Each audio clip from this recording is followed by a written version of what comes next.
As a investor सब तो बोल रहा है कि इन्वेस्ट करो, प्रॉफिट बुक कहाँ करना है, रिडेम्पशन कहाँ करना, ये हम सबके लिए पूछ रहा हूँ। इसका क्या मतलब थंब रूल होना चाहिए? तो मार्केट और इन्वेस्टमेंट में एक ये इशू है कि हमें जो पेपर में पढ़ने को मिलता है कि ये रिटर्न्स है, बेंचमार्क का रिटर्न है, तो हम उसी के साथ कंपेयर करते रहते हैं।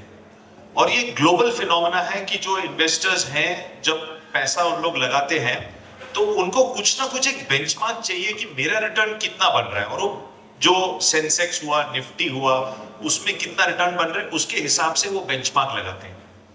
जरूरी ये है कि अगर आपको ये जानना है कि आप प्रॉफिट कब बुक करना है, तो आपको बेंचमार्क नहीं फॉलो करना है, आपको पैसा किस लिए जरूरत है और कभी जरूरत है, उस चीज को जब आप फॉलो करेंगे तो आपका ये आंसर ऑटोमेटिक से आ जाएगा। क्योंकि आपके लाइफ में जितने भी जरूरतें हैं, फाइनेंशियल जरूरतें हैं, कुछ चीजें एक साल के अंदर आपको जरूरत लग सकती है, कोई चीज 5 साल बाद होगी, कुछ चीज आपको 10 साल बाद जरूरत पड़ने वाली है कि जब आप रिटायर होंगे या किसी की शादी हो रही है घर पे या नया घर बनना है।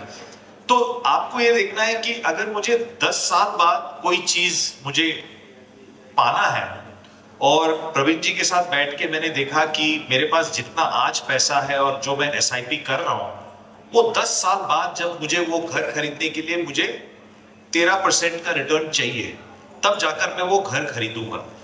तो आपको ये मिस्टेक से बचना है कि आप हर बार बेंचमार्क को देखेंगे, बोलेंगे तो मिड स्मॉल कैप तो 30% में चल रहा है, तो यहां से निकालो वहां डालो, तब गलतियां बढ़ती है। क्योंकि ये 30 जाके 2 साल बाद जब -15 हो जाता है, तो आपको जो 10 साल में जो आपको पैसा बनाना है, जिसके लिए प्रवीण जी ने बोला था कि ये 13% का कंपाउंडिंग पकड़े बैठिए, ऊपर नीचे ज्यादा नहीं जाना चाहिए। हम ऐसे फंड सेलेक्ट करेंगे जिसकी वॉलेटिलिटी कम हो और आपको 13% की एवरेज रिटर्न 10 साल में दे। लेकिन आपका ये मन करेगा कि नहीं, ये तो मार्केट में तो 30% की फंड्स हैं, इसमें क्यों नहीं जाते, जल्दी से पहुंच जाएंगे हम लोग, वो कभी नहीं होता। Mutual fund investments are subject to market risks. Read all scheme-related documents carefully.